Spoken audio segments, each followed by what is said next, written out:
I'd like to introduce you to Scott Looney, Hawken Head of School. Thank you, Linda, and thank you all for spending time with us this afternoon. I appreciate it.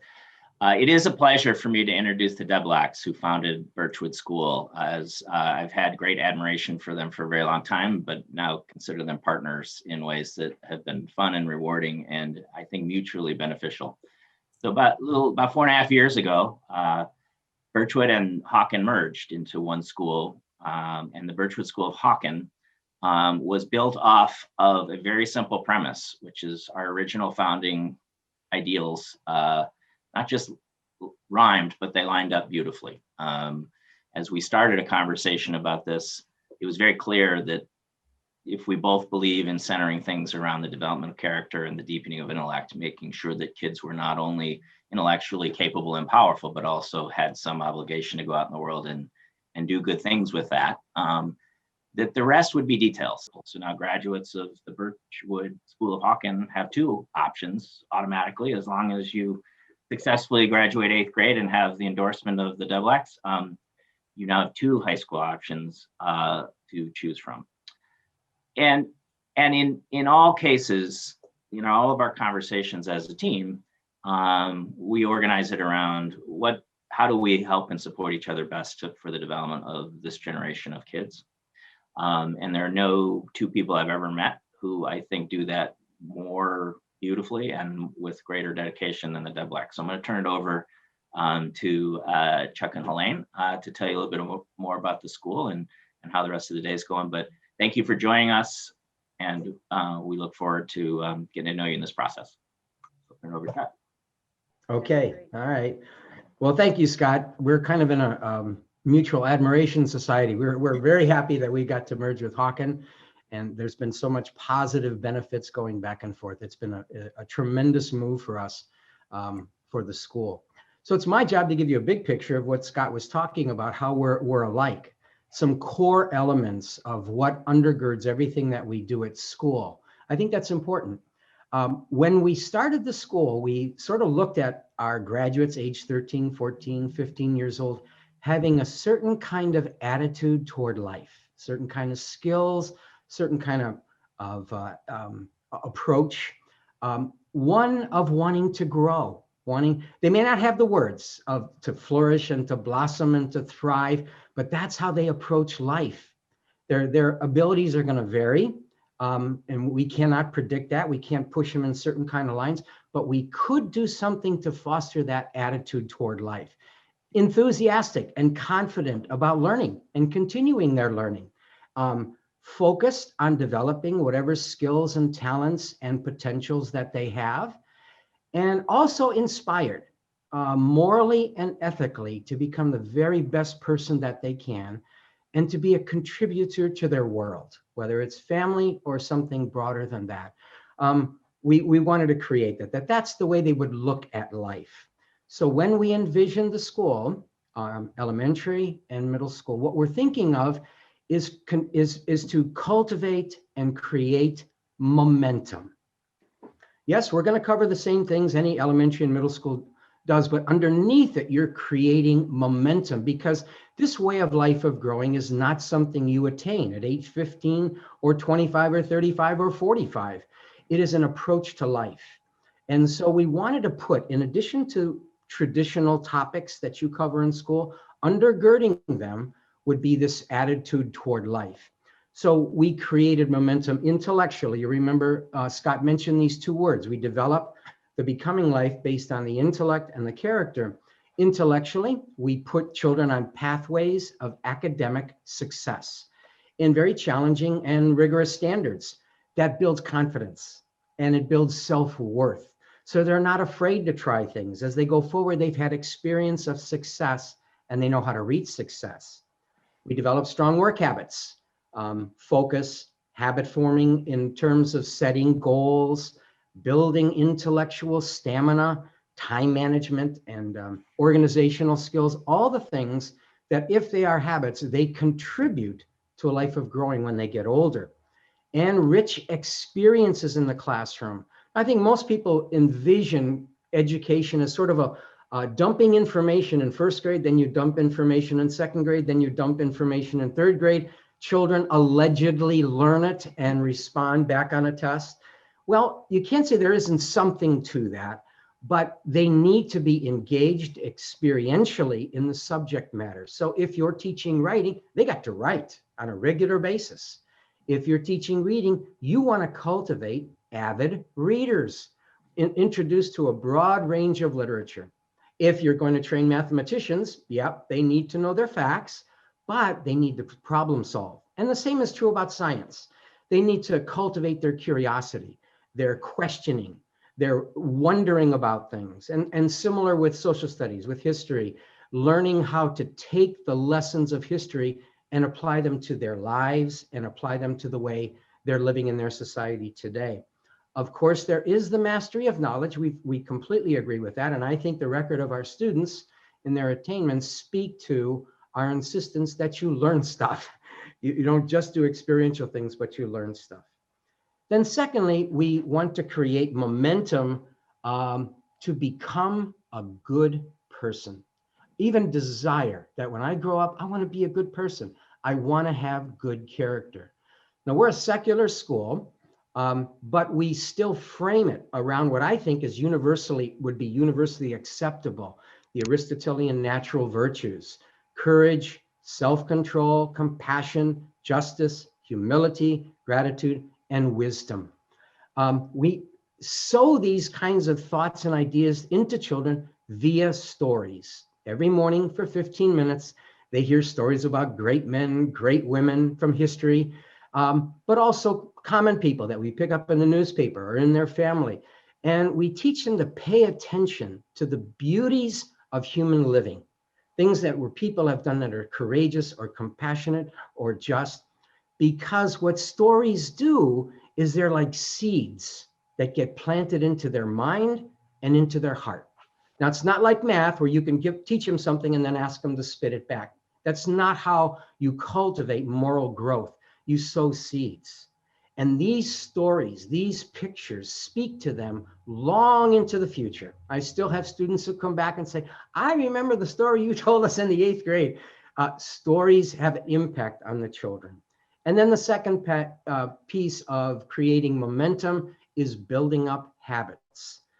You cannot yell at somebody when they're 13 and 14 and tell them, you need to work hard. Well, it's a little bit late. If they haven't learned that in earlier stages, incrementally, we're not going to load down a kindergartner or a first grader with work, but little by little, you learn what it is to work hard, to be disciplined, how to fail, how to be disappointed, and how to overcome it. So that little by little, the moral growth is something that they desire, they long for, and make it a part of their living as they head forward in life. Well, that's the big picture. And the rest of the teachers, with my beautiful wife being the next person, will fill in all the details of our program. Thanks again for coming. And forgive my scratchy throat. So yes, you will hear from the teachers how we put this mission that Chuck and Scott talked about into the different subject areas. But I just want to tell you a little bit that alongside each of the subjects, a separate but key thread woven through our curriculum from preschool through 8th grade is creative problem solving. Throughout our life as adults, we have to manage change and deal successfully with complex, open-ended challenges. So in the early years, we have to equip children how to unlock their innate creativity by teaching creative problem solving. Creative thinking skills are cultivated in specific ways. We have intentionally designed problem solving courses at every grade level. In the, sorry, get my notes here.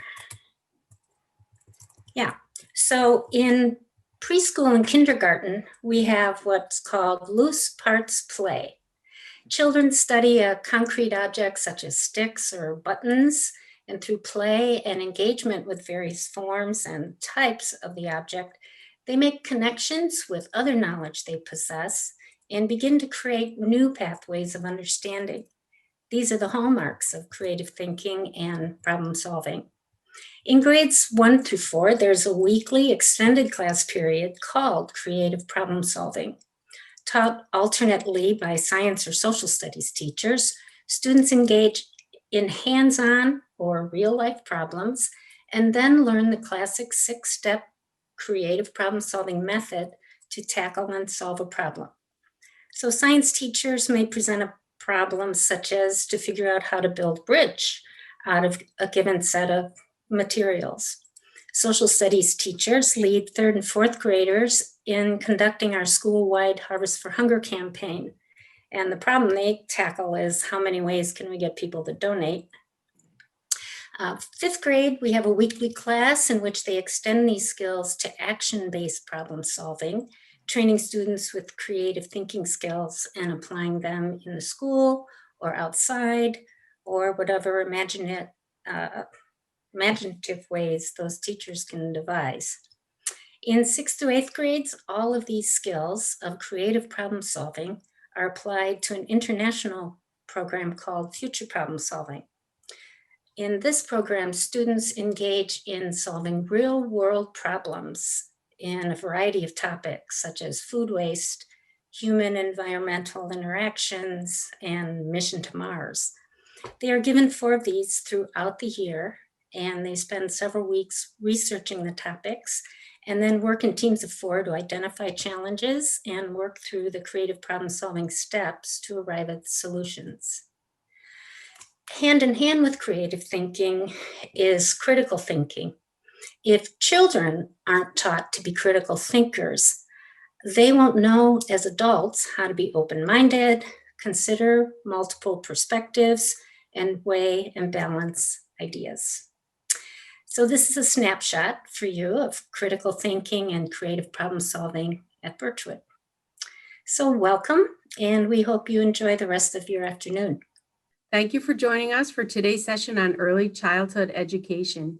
Our preschool and kindergarten teachers collaborate as teams to support the children in our early childhood program through these wonderful years of growth and exploration. We'll begin the session with a short video and an overview of preschool and kindergarten.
Preschool team here at Birchwood School of Hawken. At Birchwood, we recognize that each child is an individual shaped by their own personal experiences. As teachers, we observe our students' abilities and interests and build our curriculum to meet our students. Birchwood's early childhood program focuses on academics and social and emotional development. Areas of academics include language and literacy, math and science, music and movement, and art and creativity. We foster social and emotional development by focusing on social skills, such as sharing and taking turns, listening and following directions, teaching respect and empathy, and managing one's own emotions. Our curriculum is play-based. Play is key for Birchwood's youngest learners. It aids children with problem-solving and decision-making, development of fine and gross motor skills, and fosters creativity and imagination. In the Seedlings classroom, we start our day with free play, followed by a snack. Next, we move on to our morning meeting and center time. Morning meeting is a time to welcome everyone, talk about the weather, the calendar and what day it is, and share a story or two. Center time is when we focus on our academics, reading, math, art, etc. And center time is followed by gross motor play or recess, and then lunch. After lunch, the children have rest time and then another snack. We end our day with stories and games and share with each other about our day. Birchwood's early childhood program helps nurture and develop skills and behaviors that are necessary for continued growth and learning. Our goal is for your child to be healthy and happy, motivated to learn, ready for future character development, and feel confident in the world around them.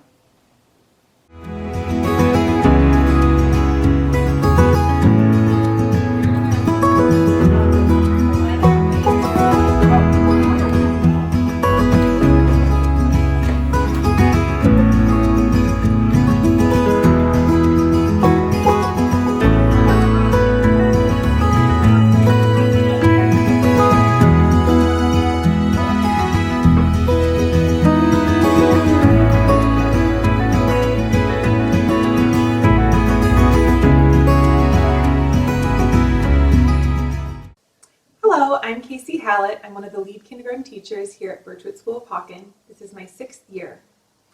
I'm Esther Chen. I'm also a lead kindergarten teacher here, and this is my 8th year. Well, every morning we have a morning meeting where we do our job like calendar and weather, gardener. But after our morning meeting, we begin a time of read alouds with students that are based on building character. Like recently, we've been talking about having courage and being brave, and so finding specific books that not only interest them or piques their interests with vivid pictures or really rich literature, but something that always has a lesson that they can learn from it. But letting them know that just because we're talking about how to be, a great person right now, or being responsible or having courage, doesn't mean that when we leave this little bubble that we're not going to do that in our everyday life, because character is doing the right thing when no one's looking.